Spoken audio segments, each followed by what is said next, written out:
Good afternoon, everybody, and welcome. My name is Anthony Kazazis, and I am the director of the NYC Network Group, as well as the NYC Real Estate Expo. And I'd like to thank you all for registering and attending for this seminar with Nikki Beauchamp. And did I say that right? Beauchamp? Well, my favorite joke about my name is that as long as you were saying my name and you were calling me to buy or sell real estate anywhere, it doesn't matter. I will answer. It does not matter. It doesn't matter. Okay. I feel better now. Nikki Beauchamp is an award-winning multilingual luxury global real estate advisor with almost 2 decades of experience, who is known for her expert command of the New York City real estate market and the understanding of its intricate intersection with the national and international real estate markets, utilized to craft bespoke strategies for a diverse clientele, from the first-time home buyers, sellers, to savvy international and institutional investors. She is trusted and respected globally by clients and their peers as in a financial analysis, negotiation, and marketing technology. Nikki is frequently featured in many media outlets such as the New York Times, Brick Underground, CBS, NBC, Pix 11, Apartment Therapy, Martha Stewart Living, Observer, The Real Deal, Curb, and us as well, the NYC Real Estate Expo, and many other outlets as well. Nikki was one of the founding advisors of the Park Avenue brokerage office at Engel Völkers in New York City, and has been acknowledged for sales accomplishments since joining the firm in 2014. Manhattanite, trusted advisor, knowledge broker, solution strategist, exceptional expert. Without further ado, ladies and gentlemen, Nikki Beauchamp. Thanks for the wonderful introduction, Anthony. Sometimes listening to that just makes me think, wow, that sounds tired. That sounds exhausting. But you know, my favorite thing about this industry is by far the people. And I love that I got to know you, I feel like 10,000 years ago, one of the first New York City real estate expos, and you have been a wonderful collaborator and colleague all these years. So I'm very happy to be here. Nikki, I thank you very much for that. I am going to disappear, ladies and gentlemen. In about 40 minutes, I'll come back out. If you have any questions, please put them into the Q&A. If you have any questions, I'll come back, I'll read them, and Nikki will answer them. So Nikki, I'm going to give it over to you. I'm going to disappear, and I'll see you in about 40 minutes, okay? Absolutely, absolutely. So this is one of my favorite topics, because I am very much sort of a real estate and data geek. Before real estate, I was in finance and technology, and I have a background in economics. So I love data, and I love understanding how we function here in New York City and how that connects to all of our feeder markets. And the more that you understand more than just real estate, the easier it becomes to be a much more holistic advisor for your clients. So with that, we will begin. Originally, when we were going to do this back in November, it was slated to be about a month after the initial restrictions were going to be restricted. So international travel was expected to resume and skyrocket. And obviously, since then, we have had other variants of COVID, and we've had sort of these rolling restrictions and the borders opening and borders closing in and out of various countries. And with that, we have to look at the ways that what is now probably a much more global citizen than before, because with the advent of even what we're doing now, the way that we look at where we live and where we work has dramatically been changed, and it's not going to roll back. The advent of remote work, hybrid work, the ability for a large percentage of the working population to not be located in a physical office 5 days a week, which now means maybe you want to live in another part of the world. Maybe you've decided that, you know what, earlier today it was snowing in New York. So maybe you've decided that from January through April, you'd rather live in an island in the Caribbean. And a lot of that is really what's fueling this sort of swirl of transactions. And so let's go back to a little bit of the world before the pandemic. In the US, the top end of our market, the luxury market, was certainly what we could consider soft. And in New York City, that's typically the over 4 million, top 10%. And we had a ridiculous amount of inventory. We had inventory just literally sprouting up everywhere and not enough people to absorb it. And after the lockdown, it was very interesting to see how we were coming out of things. Initially, we had the very widely reported that people were leaving urban centers. And there were a lot of people who were leaving urban centers that were already planning to do so. They were expanding their households, they were forming households, they needed more space, so they were going off to the suburbs. But simultaneously, you had people considering perhaps this is the time to expand. Perhaps this is the time to take advantage at that point in time, early in the pandemic, of that sort of COVID discount, which was really from, let's say, March of 2020 through September 2020. So that was the key opportunity for leveraging and really making really smart purchases. And throughout this early phase of the pandemic, the wealthy were getting wealthier. Stock markets eventually started to come back. And the wealthy also, remember, we couldn't travel. You couldn't go anywhere. All the borders were closed. The only way that you could go somewhere, you had to be a resident or you had to be a citizen. So people started to look first within their own borders. Maybe instead of spending the thousands of dollars that you would 2 or 3 times a year to travel to New York or travel to London or travel to Paris or travel to Miami, you then looked an hour, 2 hours, 3 hours away from your primary location. And you looked for a vacation home or you looked for a second home. And now the idea of a vacation home seems somewhat nebulous because it seems like wherever we are actually now working. And whether we are in our primary home or our vacation home, or we're going somewhere for 2 or 3 days, it's almost impossible to feel disconnected.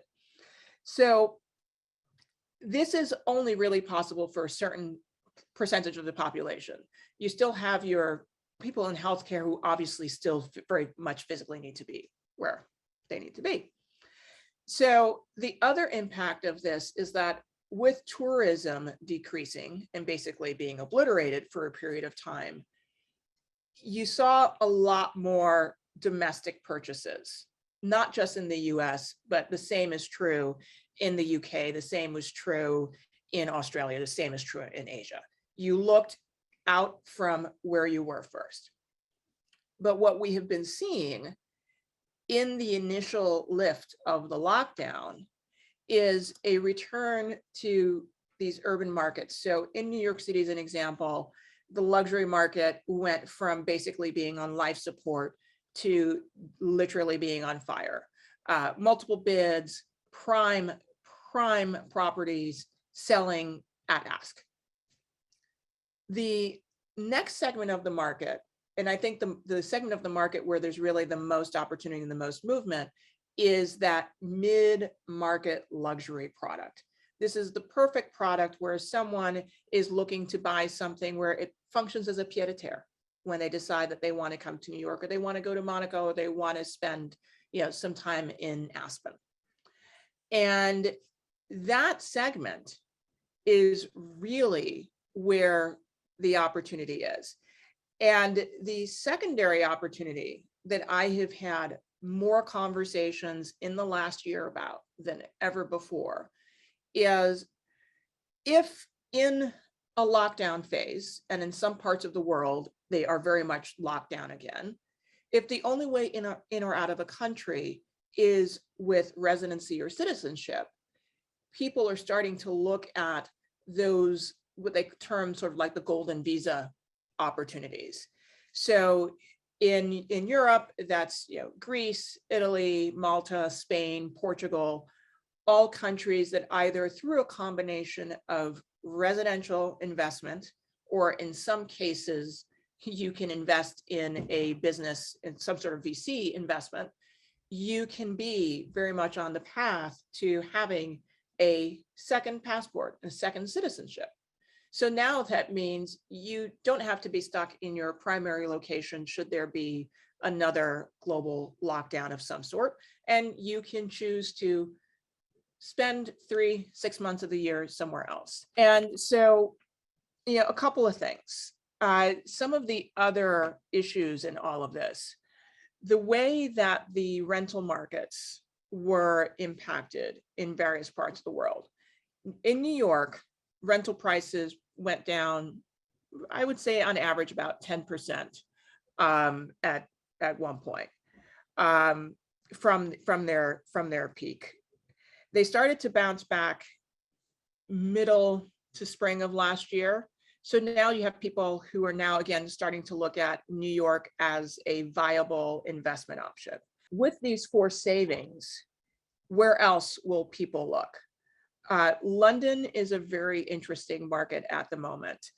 Central London has seen less price growth. Outer London, about an hour to 2 hours out, people want more space.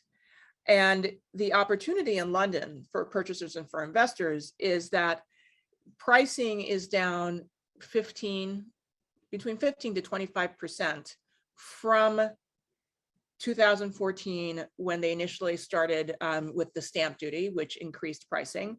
And then we had the impact of Brexit. So London, one key market. Sorry, upstairs neighbors are doing some renovations, as always happens at this time of year. Other things that we have to consider is the impact of inflation, the impact of interest rates that will go up, not just here in the US, but also the same thing is probably about to happen in Australia, as an example. And there's the interest in second homes and remote hybrid work. Now, from a residential perspective, we can see how the market has been just taking off all over the country.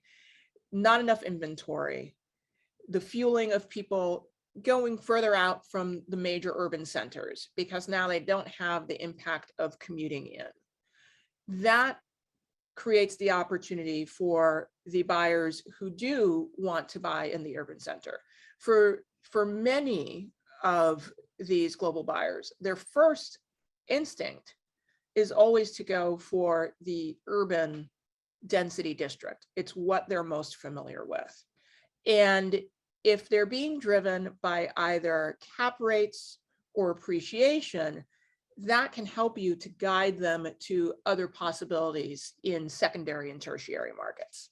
Let's talk more about this migration of investment and the impact of forced savings for the better part of 18 months, not necessarily having the same leisure travel expenses, not necessarily having the same business travel expenses, because at the end of the day, so many companies and so many meetings are happening like this on a platform like Zoom.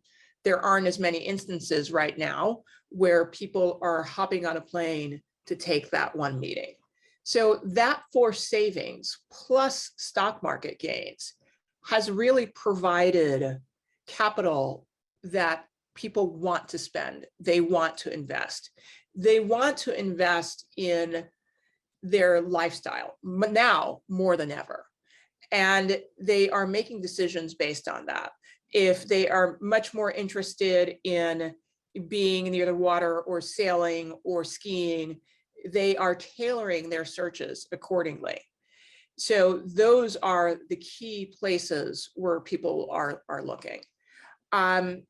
Many people will always ask about the ability to rent things out and what that looks like in any particular part of the world.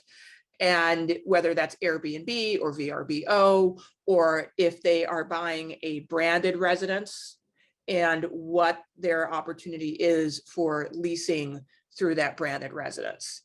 But many more people are actually looking at things as, we have 12 months in the year and I no longer have to be at my office in New York, or maybe the office has been moved to another part of the country. Maybe it's gone completely remote, which now gives someone the freedom to live almost anywhere where they can get a direct flight to wherever they may need.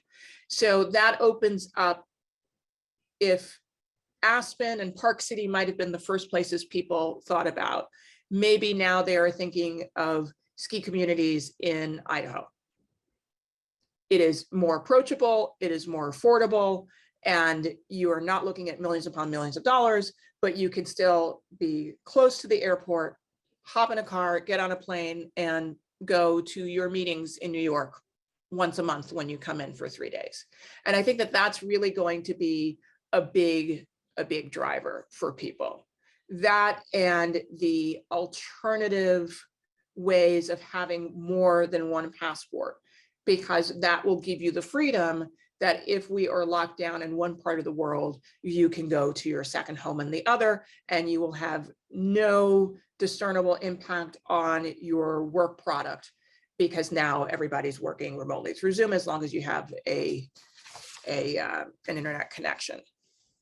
Now, and I think the other part behind this trend is that in the past, it felt that luxury and the global citizen was more about having multiple prime residences in the key centers of the world. So you have your New York, London, Hong Kong, San Francisco, LA. You wanted to have big residences everywhere. And now you are going to see more secondary, smaller residences. So instead of having multiple big estates, maybe you have 2 or 3 or even 4 residences that are scattered throughout the world, and you can shift location based on either your needs or the weather, or as the cultural elements come back, the shows, the art exhibits. All of that is really going to drive where people decide to migrate. And the freedom that this pandemic has pushed upon people, it pushed us easily a decade into the future, because Zoom is not a new technology. 10 years ago, I was doing video calls with my clients as they were buying properties in New York. And it was primarily born out of necessity, because they were not here. They were trusting me to be their eyes and ears, and they were buying essentially sight unseen, no problem. Now, this is the norm for everyone, whether you're 10 blocks away or you're 4,000 miles away. And so I know Anthony was suggesting that, questions towards the end, but I'm always happy to answer any questions as we go along. Some of the most interesting secondary alternative citizenship options that my clients have been looking into lately. The EU options are the most popular ones my clients are looking into are Portugal, Spain, and Italy. Malta is interesting as it has, I think, a 3-year residency option at one price point. And if you invest a higher price point, it's a 12-month residency. But a much more interesting option that clients have been looking into, especially during COVID, and especially the people who work in media technology, where they are not intending to be in their offices anytime soon, they have gone completely remote, is the Caribbean. And there are several Caribbean nations where your opportunity and pathway to residency is extraordinarily approachable. It's approachable on the factor of less than $250,000. I think it's between, some are 150, some others are $250,000. And the residency can be achieved in as little under 6 months. So now here are opportunities for the non-ultra high net worth individual who wants a second home, who wants an investment property, and wants an alternative citizenship structure. But let's say I'm a New Yorker and I have $300,000 that I want to spend to buy a second home, and I want a second citizenship. Almost all of the EU programs, it's minimum €500,000 euro. But here in the Caribbean is an opportunity where for that price point, I can have residency in fewer than 3 months, and I can have a second home in a much warmer climate. Again, it was snowing today earlier, and I can, when I am not there, consider using that as an investment property. And that is an avenue that for many of my clients has become very, very attractive, because they did not think that they had the possibilities to look at moving capital outside of the country without having having millions of dollars to do so. I think that as we look going forward in 2022, there are a few things to consider, both here in the US and then the international impact. Here in the US, we have the cost of goods, we have inflation, we have the Fed that's going to stop tapering at the end of March, and we have the subsequent rate increases. And the market is so competitive here that there are people that are priced out. They can't afford to buy anywhere. The equity increases over the last year and a half outside of New York have been astronomical.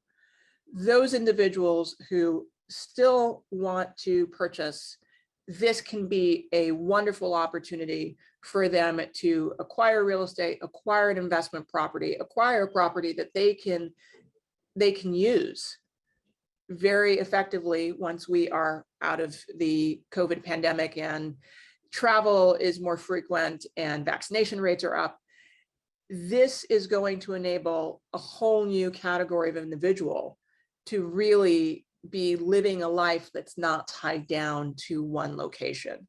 And this was a concept that was very much something that was only at the highest echelons, the ultra high net worth and the high net worth individuals, but it's now something that's approachable for your upper middle class and middle class individuals, especially with the forced savings of the last year and a half, where people have not been traveling, they have not been eating out as much, they have saved, they have invested, and it's a good opportunity to leverage those savings, leverage low interest rates, and really build wealth through real estate.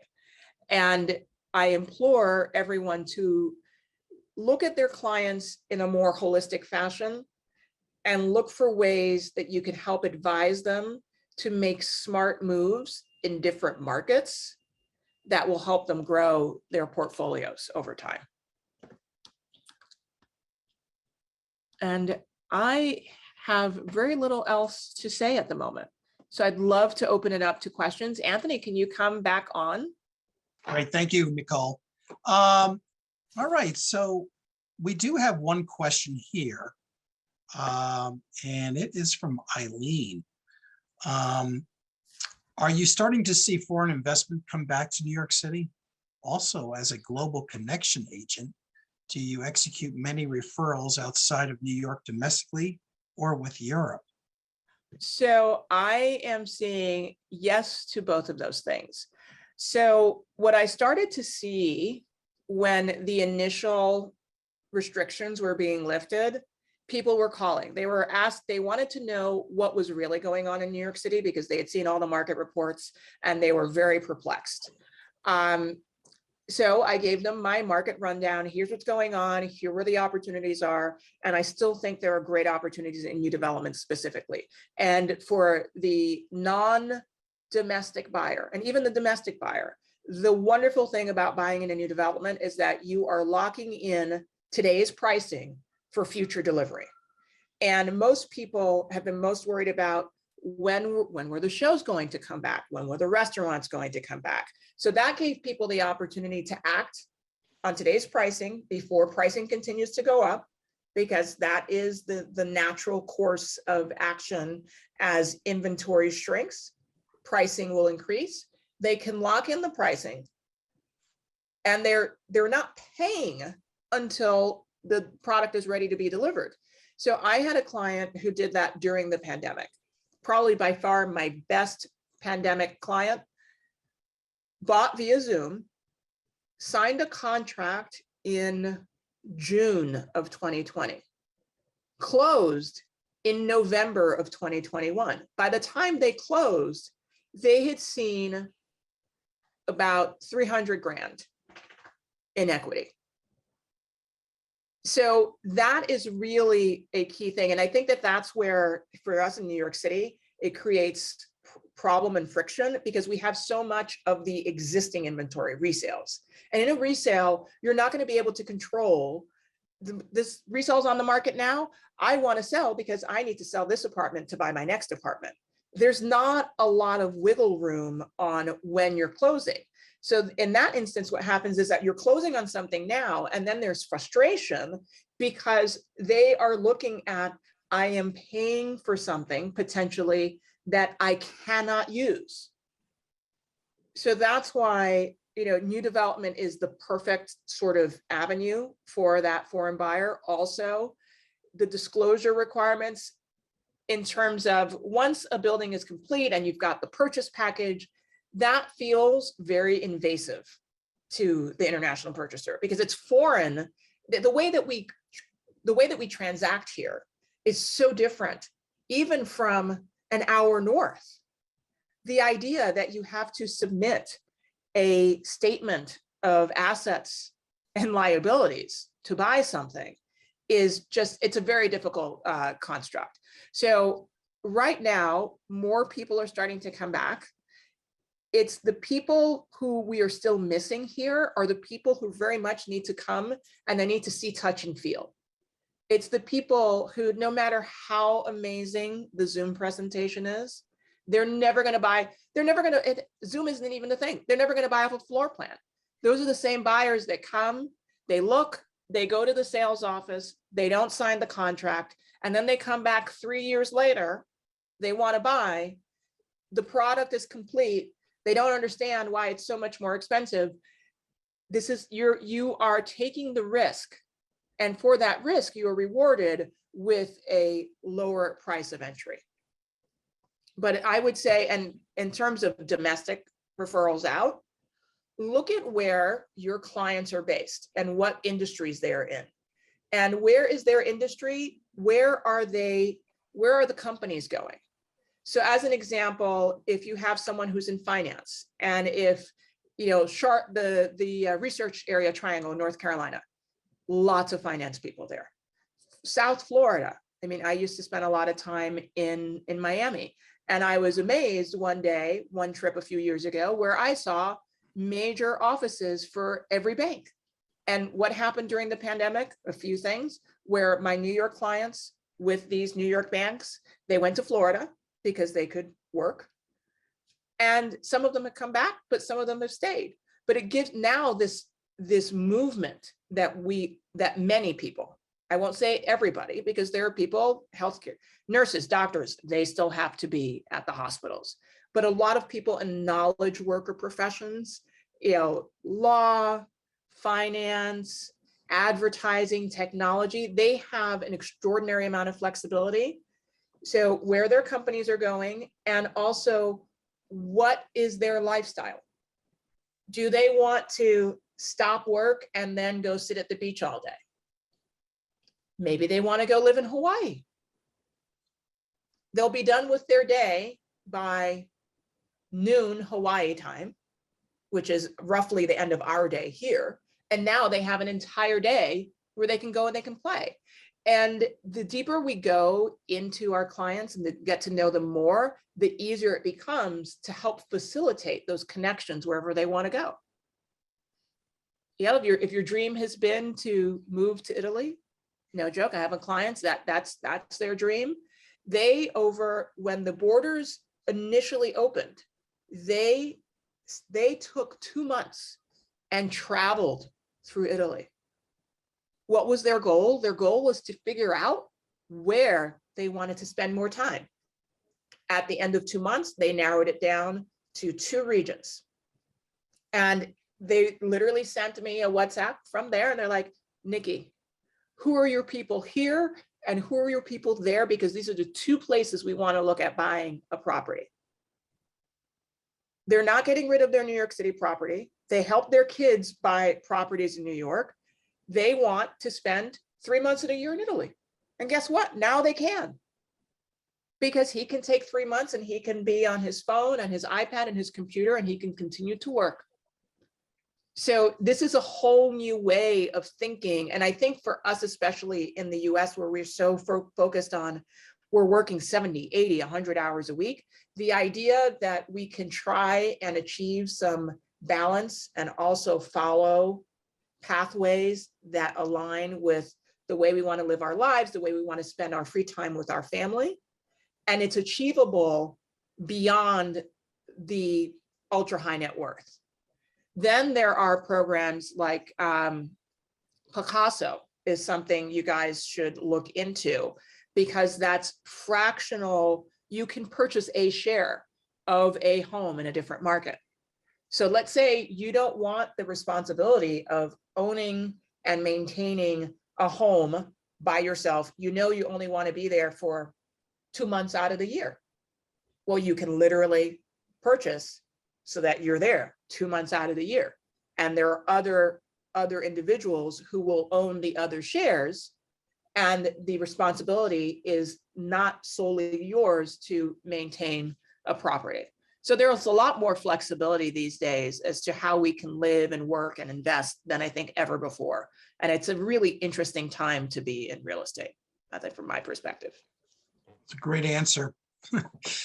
We have one from Hugh Ryan. Can you please name some on the Caribbean islands that are user-friendly? Yes, for yes. relocation? So I went down this rabbit hole with one of my clients because they're like, look, I am done with being in the winter. So I need somewhere where I can go for 3 months. And so a few of the countries, Antigua and Barbuda, Dominica, Grenada, St. Kitts and St. Lucia.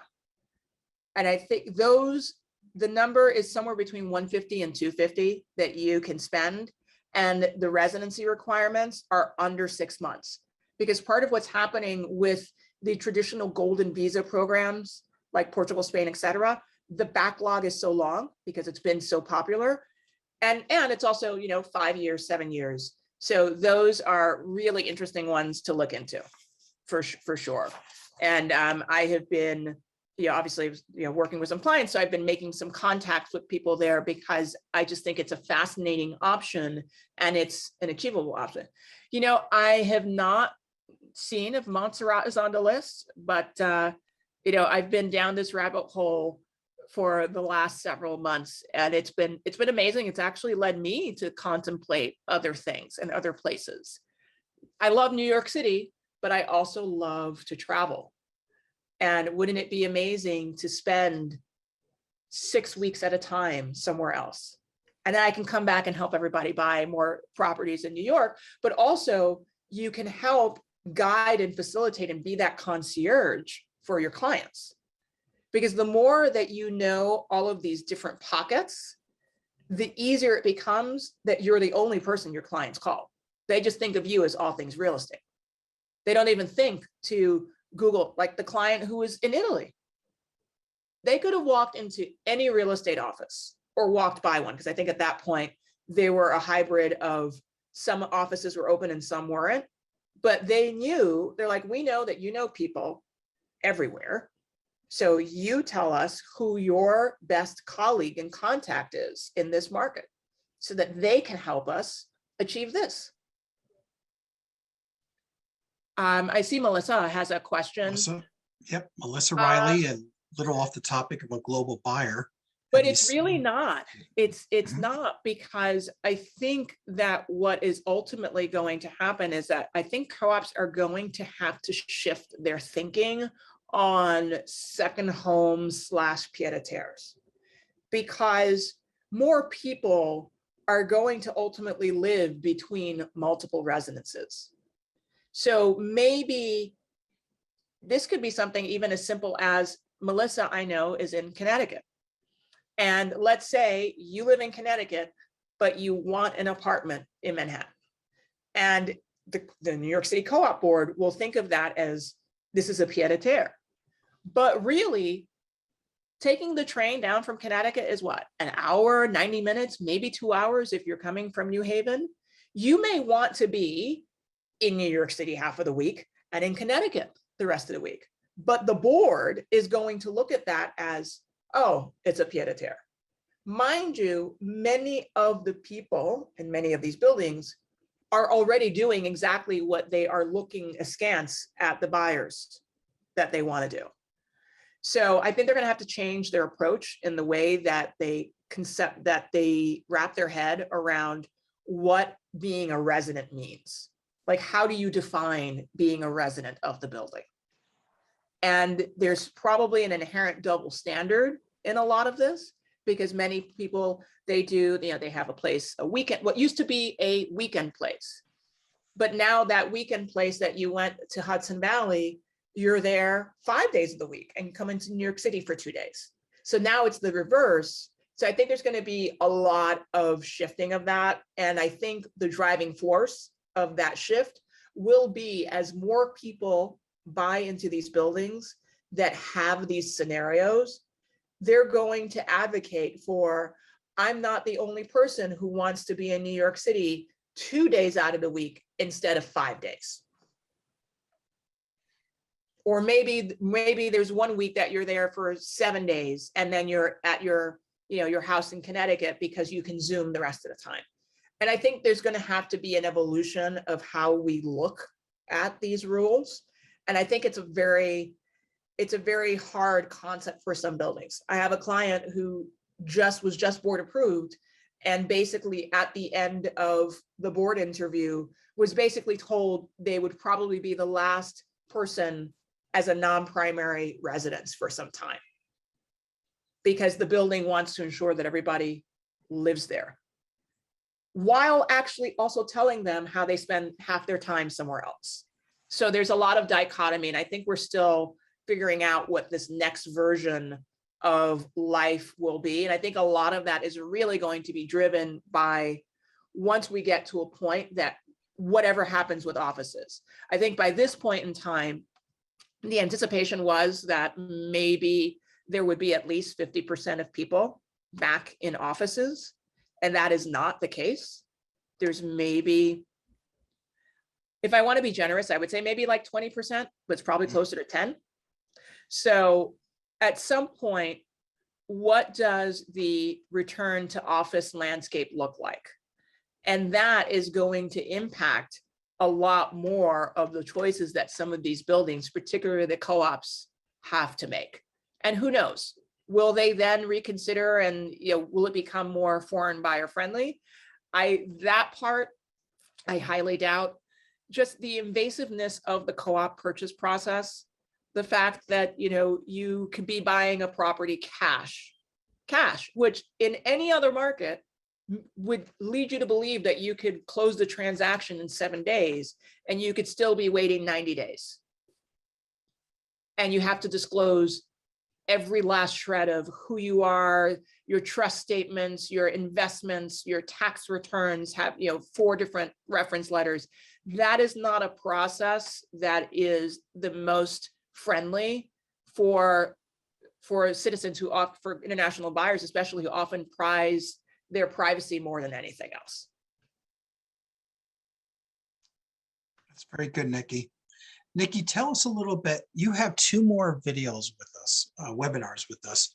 I Can you do. tell us tell us a little bit. You were going to have a guest, an economist guest. Tell us a little bit about maybe the next one you're going to do with us. The next one I want to do is with a friend of mine who is an economist. He has been an economist with the IMF. He's teaching currently in the city of Columbia. He's previously taught at Johns Hopkins, and he is just absolutely fascinating. He is a wealth of information, And I think it would be a very interesting conversation. And he's also very involved currently with the mortgage market. So he's able to see so many different slants of what's going on in real estate. And he's also very funny. So I think it'll be a fascinating conversation to have with him. That would be great. And so That's going to be I think that will sometime be- in I think that will yeah. be sometime in March. Because we're getting really close to February right now. Okay. And then You'll be back in May at the expo. I'll be back in May at the expo. And are you going to be bringing some your European broker friends on board? Or? I would love to bring some of my colleagues from Europe and Asia and South America to have a discussion on how far, hopefully by then, we will be on the tail end, or maybe we will have shifted more to endemic status, and we will see hopefully more of the travel between countries, and we will see, I think that will be a fascinating conversation. So that's what I'm hoping for that. That'd be fantastic. Nikki, great job. Well said. Everything was, we learned a lot here. Yeah, I'm super happy to have been here. And it's one of my favorite topics. I mean, at any given point in time, I can be found knee deep in research and data and, statistics, because all of this for me is fuel to keep having conversations with people, because it allows you to have, instead of saying, oh, the market is great, you should really buy something right now. You can say, oh, I heard this, or I heard that, or I heard that, when, as this is a perfect example, my sister bought a house in Raleigh last year. And then shortly after that, I heard about Apple and Google, opening new campuses. So I used it as an opportunity to talk to my sphere of influence. I could show, literally, here's someone from New York who's choosing to do this. It was, her motivation is family oriented, but because she acted when she did, by the time she closed, she has seen tremendous equity increases. And what a wonderful thing to be able to diversify, because this is one of the, I think real estate is one of the easiest ways for people to understand and grow wealth, because the idea of investing in stocks and bonds and, and now we have cryptocurrency, that seems very complicated to most people. But real estate is something that's understandable, because everybody needs somewhere to live. Well you want to go on vacation. Maybe you don't want to be in a hotel. You want to rent a vacation home. So it's something so tangible that we can really be the bringers of opportunity to our clients well outside of our markets. That's great. Well said, Nicole, really well said. Hey, we're looking forward to your fan base here. Eileen, Melissa, and Leslie. They all said thank you, Nikki. They are wonderful people, and they are not plants, but I happen to know at least two of them. Eileen, it's possible. What I have found really challenging in this pandemic is avenues to meet and connect with new people. And I think one of the most interesting things that happened is that so many of us pivoted to using platforms like Zoom and the New York City Real Estate Expo. So it gives us an opportunity to hear new people, interact in possibly a more intimate way, because sometimes when you're in person in these big rooms, it feels very hard to kind of go up to a table and talk to people. You can shoot a message. And now I love the new networking sessions that you're doing, because it's really an opportunity to sit with 20 people and do this. So I think that these are the things. And one thing, I shared this, I taught for REBNY earlier today, and I told these agents, here's one great thing to do. Look at your business and look at where your people are going to and where your people are coming from, right? Then identify your potential partners in those markets. Mhm. Step 3, put together a Zoom. Tell each person, and let you make it, I have found 30 minutes is like a magic number. You give each person 3 minutes and you say to your clients, I have a special thing for you. I have put together 30, you have 30 minutes? 30 minutes, you can learn about real estate in 9 other markets, because include yourself as the expert in your specific market. Each person in the 9 other markets, have them 3 minutes max on trends and data.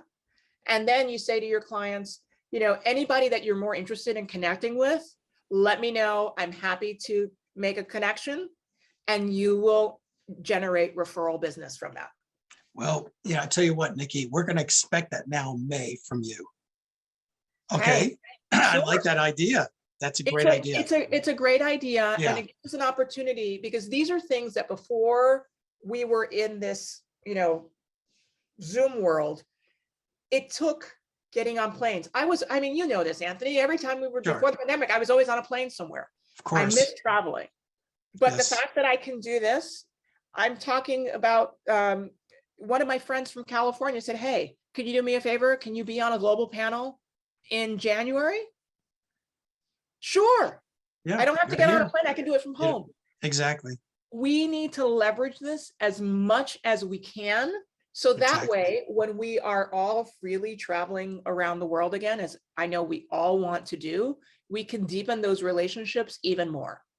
That's great. Leverage the opportunity that's in front of us. That's what we all need to be doing. Once again, Nikki, thank you so much. Thank you so much for having me. Yep.